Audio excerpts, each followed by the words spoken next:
All right, everyone, get ready for today's deep dive. We're going to help you get prepped for the CCSP exam. Yeah. We're diving into security event logging. Might not sound like the most exciting thing in the world, but it's really important, not just for the exam, but, for real-world security, too. Absolutely. It really is the backbone of a strong security posture. Think of it like a detective's case file. Okay, a case file. I like that. It helps you understand, right? Like what happened, who did it, how can we prevent it from happening again? So if we think about the CCSP exam, what are the important objectives of security logging we need to know? You need to know three big ones. Accountability, that's the first one. Okay. And that's all about tying actions to specific individuals or systems. Got to be able to answer that question, who done it? Right, so like a digital fingerprint. Exactly. Could be a user, could be malware, could even be a misconfigured server. Okay, so we got accountability. What's next? Next up is traceability. Traceability. You imagine you're following the tracks of an animal through a forest, right? Okay, yeah. Traceability lets you follow the path of an attack, like step by step, from the initial point of entry all the way to its final impact. Got it. So we've got accountability, we got traceability. What's the third one? Audibility. Audibility. This is like having a tamper-proof recording of all security-related events. Super important for investigations. So this is the evidence trail. Yeah. The irrefutable evidence trail. Yeah. Compliance audits, potential legal proceedings. You gotta have it. That all makes sense, but it also sounds like a ton of data It is.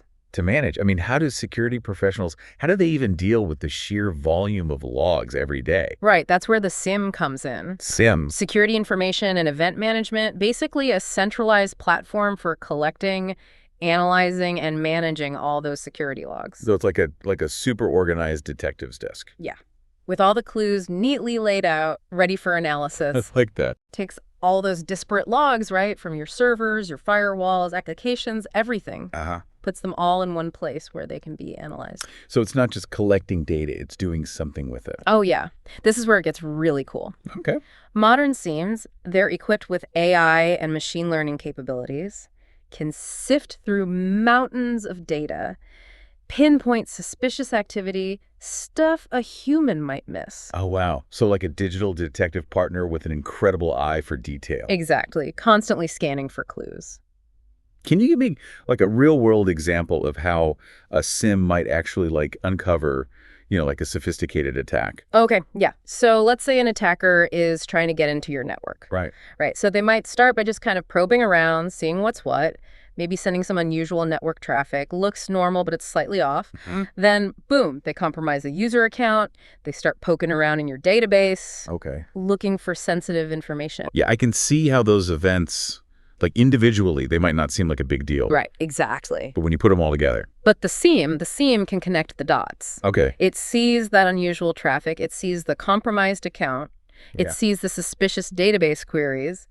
And then, bam, clear pattern of malicious activity. Wow. It's like the SIEM is putting together a puzzle. Yeah. It's revealing this like hidden picture of the attack. Yeah, exactly. Okay, so this is great for the CCSP exam, obviously. Absolutely. But let's get practical for a second. Like, how do we make sure our SIEM is set up for success?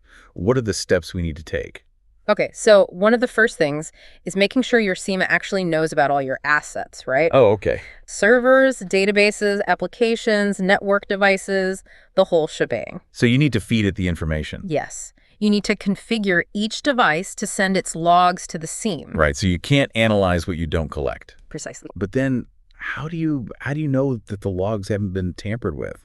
What if you need them for like legal reasons? Ah, that's where the worm repository comes in. GRM. Yeah, it stands for write once, read many. Okay. Basically, once a log entry is in the SIMS repository, it's locked down. Oh, interesting. Anyone can read it, but no one can change it. So it's tamper-proof. Yeah, for maintaining the chain of custody, which is a really big deal for legal proceedings. It's like a digital version of an evidence bag. Exactly. Tamper-proof. Okay, cool. But what about timestamps? Why is it so important to make sure all the logs are like accurately timestamped? Imagine trying to reconstruct a timeline where every clock is set to a different time, right? Yeah, that'd be a nightmare. Total chaos. Same thing with security event logs. Timestamps off by even a few seconds could throw off your whole investigation. Wow, okay. So how do you get that accuracy? You use an NTP server Network Time Protocol. It's like the official timekeeper for your whole IT environment. All your devices, they sync their clocks to that server. That's pretty amazing. Ensures they're accurate, like down to the millisecond. Wow. Okay, so we've talked about configuring the SIM, getting it set up, but then, like, what about tuning it? Yes, SIME tuning. Like, how do you prevent it from just overwhelming you with like false alarms all the time? You want it to be sensitive enough to catch real threats, right? Right. But not so sensitive that it's constantly triggering these false positives. False positives, those sound annoying. They are. It's like your SIME is always crying wolf, flagging harmless events as threat. You just start to ignore everything. Exactly. You end up missing the real threats because you're so used to seeing false alarms. Okay, so how do you avoid that? How do you find that sweet spot? It's all about tweaking the SIEM's rules and thresholds based on your environment, your risk tolerance. You need to understand what normal behavior looks like for your organization. Right. And adjust the SIME's settings to match that. So this sounds like this isn't just like a one-time thing. This is like an ongoing process. Oh, absolutely. SIME tuning, it's never really done. Your network changes, new threats pop up. Okay, yeah, that makes sense. You got to revisit those rules, refine them, keep your SIME operating at peak performance. This is great. We've covered a lot already, objectives of security event logging, SIMEs, configuring, tuning, all stuff that's, crucial for the CCSP exam. But Right. I feel like we're just scratching the surface when it comes to continuous security monitoring, right? Oh, for sure. Continuous monitoring, that's taking your security game to the next level. Okay. Moving beyond those periodic log reviews, it's real-time analysis, even automated responses to threats. That sounds pretty intense. It is. And it's something the CCSP exam is going to cover for sure. So what are like the main principles of continuous monitoring? Well, NIST, the National Institute of Standards and Technology, they have a great framework for understanding continuous monitoring. They define it as maintaining ongoing awareness of information security, vulnerabilities, and threats to support organizational risk management decisions. So it's like you're constantly checking your security pulse, using real-time data to make decisions. Exactly. Always be aware, always be adapting. Okay, so how do you actually, how do you put that into practice? NIST, they've outlined 6 key steps. 6 key steps for building a robust, continuous monitoring program. Okay, let's hear them. All right. Step 1, define your strategy. What are you trying to achieve? What are your organization's specific risks and security goals? Makes sense. So figure out like what you're trying to do with continuous monitoring in the first place. Exactly. Step 2, establish your program. Identify the metrics you're going to track, how you'll collect that data, how often you'll be checking in doing those assessments. So you're creating like a structured plan for collecting the right information. Yeah. Step 3, implementation. Implementation. This is where the rubber meets the road. You set up the tools, the processes, for collecting your metrics, conducting assessments, generating those reports. Okay. Automation is key here. Right. So you don't want to be doing this stuff manually all the time. No, you don't. Automate as much as you can. It frees up your team, right? Lets them focus on the more strategic stuff. Got it. So what happens after you've collected all this data? Step 4, analysis and reporting. Analysis. Yeah, you got to sift through all that data, right? Yeah. Look for patterns, anomalies, potential issues. It's not just about collecting it. It's about understanding what it means. You got it. Step 5, responding to those findings. Take action based on what you learned, right? Okay.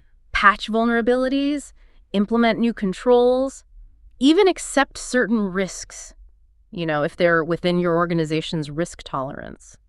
So it's about closing the loop. Exactly. And actually taking steps to improve your security based on what you've learned. Yep.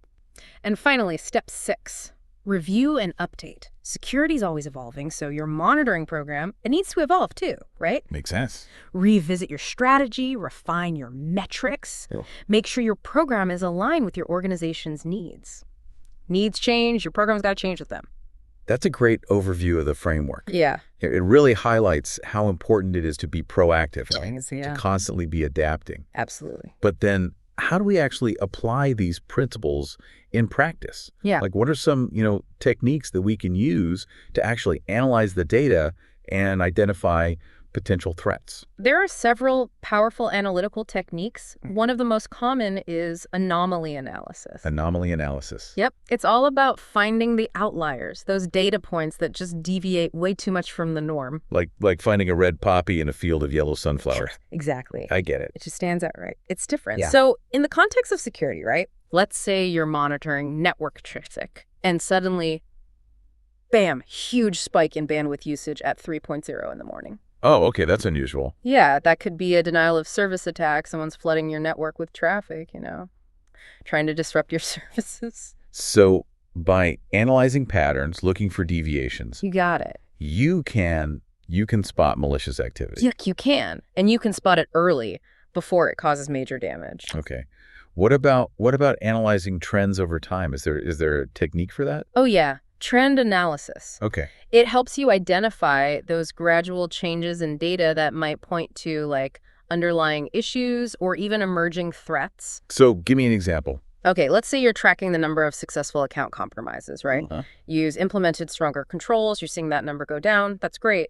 But then suddenly it reverses, you're seeing more compromises. Oh, okay. So the trend is going in the wrong direction. Yeah, that's a red flag, right? Yeah. Time to investigate. Maybe there's a new vulnerability. Maybe your controls aren't as effective as they used to be. Right, like your defenses they're starting to spring a leak. Exactly. So it's like you're a data detective. Yes. You're piecing together all these clues That's it. to solve the mystery. You got it. Okay. But what about individual users, right? Can you use data analytics to like spot suspicious activity there too? Oh, absolutely. That's where behavioral analysis comes in. Right. This technique, it analyzes user actions Uh-huh. to identify activities that deviate from the norm, expected patterns. Okay, so like you have an employee, right? Yeah. And they typically log in between 9:00 a.m. and 5:00 p.m. weekdays. Right, that's their normal pattern. But then you notice, one night they log in at 3:00 in the morning. They start accessing sensitive files, stuff they don't normally need. Yeah, that's suspicious. Definitely suspicious. Behavioral analysis, it helps you spot those unusual activities. So you can investigate, determine if those actions are legitimate or, potentially malicious. So we've talked about anomaly analysis, trend analysis, and now behavioral analysis. These are incredibly powerful techniques. Yeah, you are. And I'm sure they're going to come up on the CCSP exam. Absolutely. You'll see those on these. But now I'm curious about something else. We've been talking a lot about, the technical stuff, right? Uh-huh. But what about the legal side? Like, how do you make sure the evidence you're collecting, how do you make sure it's admissible in court, if you need to pursue legal action? That's a great question. It brings us to the concept of chain of custody. Chain of custody. That sounds kind of like a legal term. It is. It is a legal term. Yeah. But it's essential for cybersecurity. Okay. Especially for the CCSP exam. Chain of custody is all about proving that your evidence has been handled properly. Got it. That it hasn't been tampered with. Because if you can't demonstrate a clear, unbroken chain of custody, that evidence could be thrown out in court.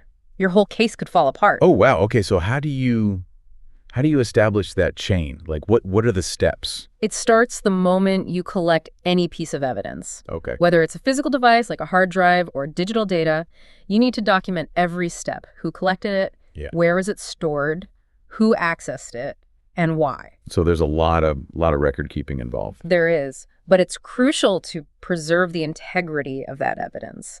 You'd typically use evidence bags, tamper evidence seals, detailed logs. So you're treating it like a precious artifact. Yeah. Carefully documenting its entire journey. Exactly. And every time someone handles that evidence, they sign the log. Oh, wow. Name, date, time, the reason for accessing it. That sounds really thorough.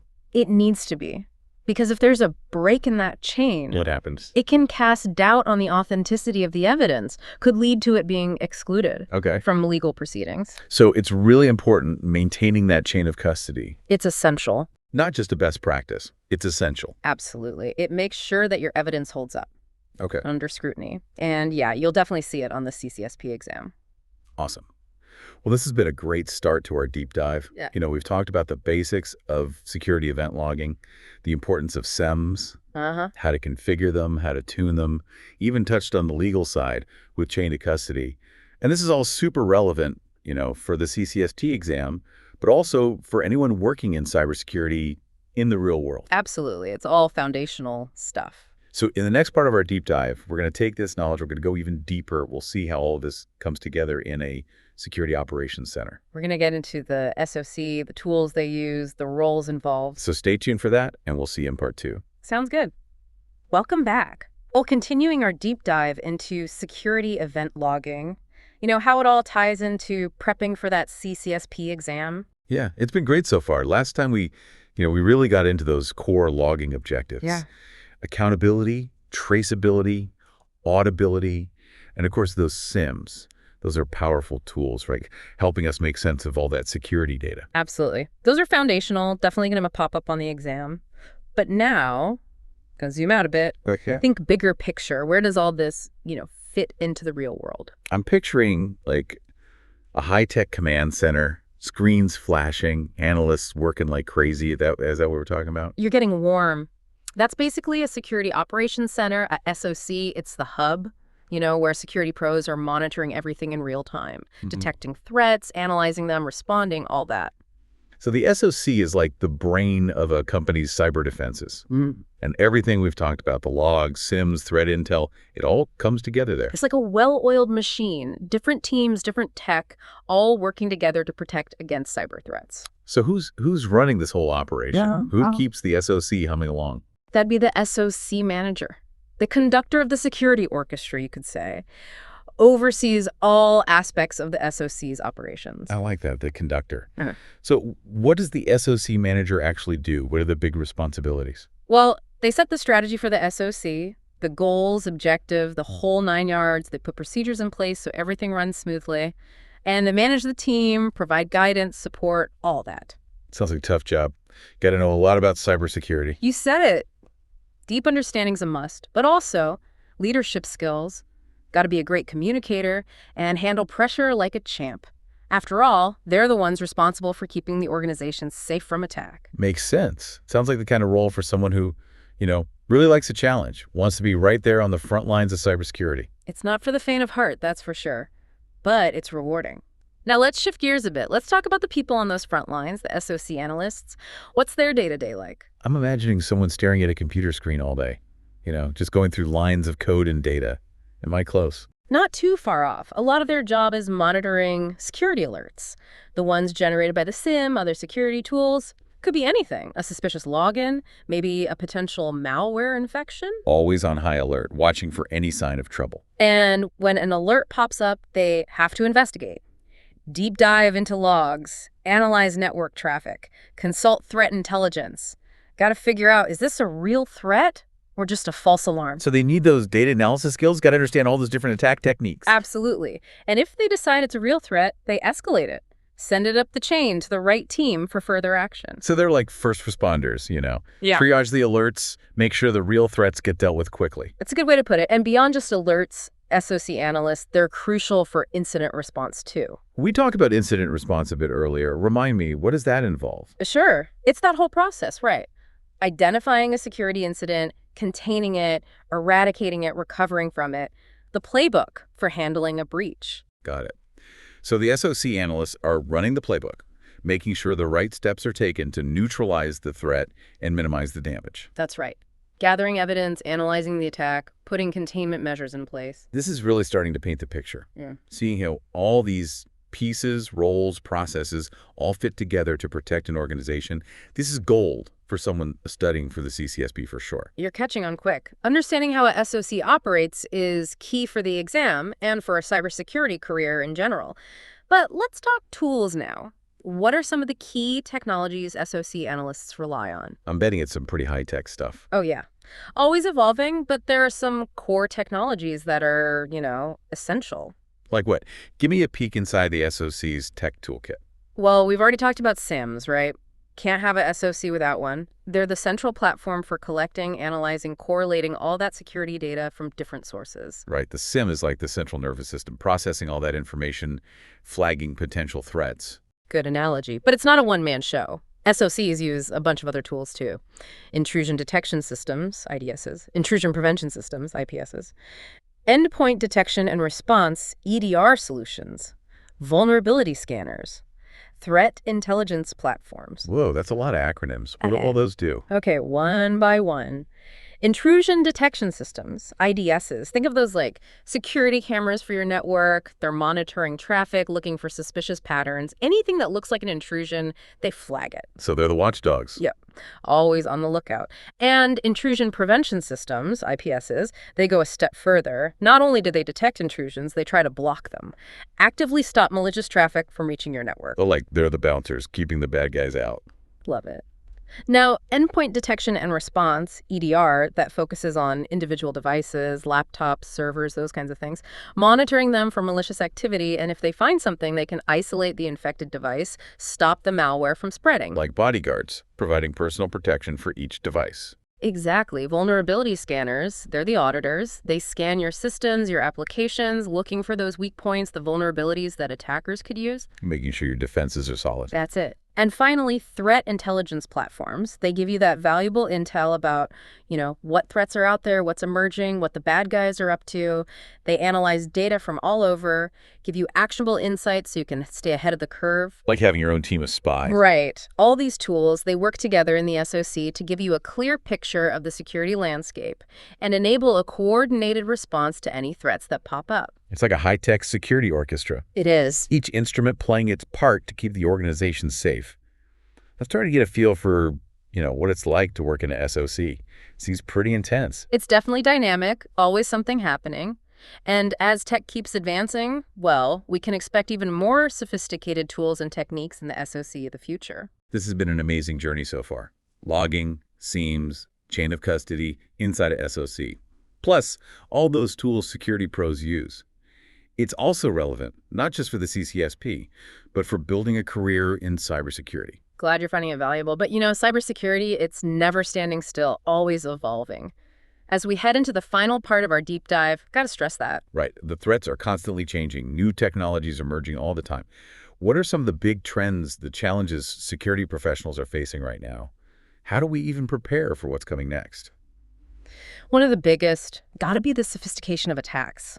Attackers are upping their game all the time. New techniques, new tools, makes it tougher to defend against them. Like a constant arms race, attackers and defenders trying to outsmart each other. Exactly. Another challenge, just the sheer amount of data organizations are dealing with. Right, there's so much data being generated. It's overwhelming. Hard to find those real threats hiding in all that noise. Like finding a needle in a haystack. And then there's the talent shortage. Not enough skilled cybersecurity professionals out there. Just not enough people with the right expertise to fill all the open positions. That's a big problem. How do we fix that? How do we make sure we have enough qualified people to protect our organizations? Education and training are crucial. We got to encourage more people to get into cybersecurity, give them the skills they need to succeed. And certifications, like the CCSP, those are so valuable for validating those skills. Showing employers what you know. Right, they show you've put in the work, that you have the knowledge. Exactly. It's an investment in your future. This has been so insightful. Really looking forward to the final part of our deep dive, learning more about the future of cybersecurity. Me too. We'll talk about the tech that's emerging, those evolving threat landscapes, and what skills security pros are going to need to stay ahead of the game. Sounds great. Don't miss it, listeners. The best is yet to come. All right, welcome back for the final part of our deep dive on security event logging. We've covered a lot of ground, from the basics of logging to those SOCs. Yeah, a whirlwind tour for sure. And hopefully everyone's feeling more confident about tackling that CCSP exam. Absolutely. But before we wrap up, gotta look ahead. Future of cybersecurity. Always got to be thinking about that. What's on the horizon? What trends, what tech should we be paying attention to? Well, one that's impossible to ignore is AI. Artificial intelligence. Not just hype anymore, it's becoming like a core part of security strategies. AI in cybersecurity. Sounds a bit like sci-fi, But how is it actually being used to fight those cyber threats right now? It's being used in a lot of ways, actually. Threat detection, analysis, even automated incident response, like AI-powered SIEMs. They can go through huge amounts of data way faster and more accurately than humans. They're finding those subtle patterns, those anomalies that could point to an attack. So it's like giving our cybersecurity detectives, those super-powered analytical skills. Exactly. Helping them connect the dots, find those clues that humans might miss. And AI can handle those routine security tasks, right? Frees up the analyst to focus on the more complex stuff, the strategic stuff. Makes sense. Automation can make everything more efficient. Mm. But I'm guessing AI is not the only thing shaking things up. Nope. Cloud computing is huge too. More and more companies are moving their stuff to the cloud, data, applications, all of it. Right. But that also means the attack surface is growing, more for security folks to worry about. So the cloud's like whole new playground for the bad guys, new vulnerabilities to exploit. You got it. And it means we got to change how we think about security. Cloud providers, they usually have what they call a shared responsibility model. Okay. They handle security for the underlying infrastructure, the building, so to speak. But organizations, they're responsible for securing their own stuff, the data and applications. So it's like renting a house, right? Landlord takes care of the building's security, but you got to lock your own doors. Perfect analogy. So robust security controls are crucial. Access controls, encryption, regular security assessments, all that. And this is all right up the CCSP alley, right? That exam really digs into cloud security. Big time. It's not some niche thing anymore. It's a must-have for any security pro. Okay, so AI, cloud computing, Yeah. anything else that's really changing the cybersecurity landscape. One that's got a lot of potential, but also a lot of unknowns, is quantum computing. It's still early days, but it could totally revolutionize a lot of industries, cybersecurity included. Quantum computing. Honestly, it sounds kind of like science fiction to me. What is it exactly? Simply put, it uses quantum mechanics to do calculations, and it can do them at speeds that regular computers can only dream of. So like a supercomputer on steroids. But how does that relate to, keeping things secure? Well, on the one hand, it could create insanely strong encryption, like impossible to crack. It sounds pretty good. Right. But flip side is, attackers could use it too, to break the encryption we use now, make all our current security measures useless. Oh, okay. Now that's a scary thought. Like giving the bad guys a master key. Definitely a concern. That's why researchers are working on quantum-resistant cryptography. Gotta be ready, just in case. It's mind-blowing. It's like cybersecurity is always this race, against new tech, against the bad guys. That's exactly it. Dynamic, challenging. And that's what makes it so interesting. To succeed in cybersecurity, gotta be learning all the time, adapting to whatever comes next. Lifelong learning is a must, that's for sure. But what skills should people be focusing on to stay ahead of the curve? We've talked about the core stuff, right? Logs, SIEMs, cloud security. But there are others that are becoming even more crucial. Okay, let's hear it. The skills of the future. Threat intelligence analysis. Got to be able to understand the threat landscape, right? Yeah. Collect data, analyze it, figure out what it means, connect the dots, anticipate those attacks before they happen. Yeah, cybersecurity detective. Right. Another one is incident response. Attacks are getting more sophisticated, more frequent. Organizations got to be ready to respond fast, contain the damage, get back on their feet. So that whole SOC thing, the incident response teams, that's more important than ever. You got it. Solid plans, regular drills, a team that's ready for anything. This is great stuff for our listeners, especially those studying for the CCSP. For sure. Shows you're serious about cybersecurity, that you've got the knowledge. It's an investment. Well, this has been an incredible deep dive. We've gone from those nitty-gritty details of security logging all the way to the future of cybersecurity. It's been fun sharing all this. And to our listeners, just remember, this field is always evolving. What we know now might be outdated tomorrow. Stay curious, keep learning, keep exploring. That's the key to staying ahead. Great advice. And to all our listeners, thanks for joining us on this deep dive. We hope you found it useful. Stay curious, stay vigilant, and keep exploring that world of cybersecurity. Until next time.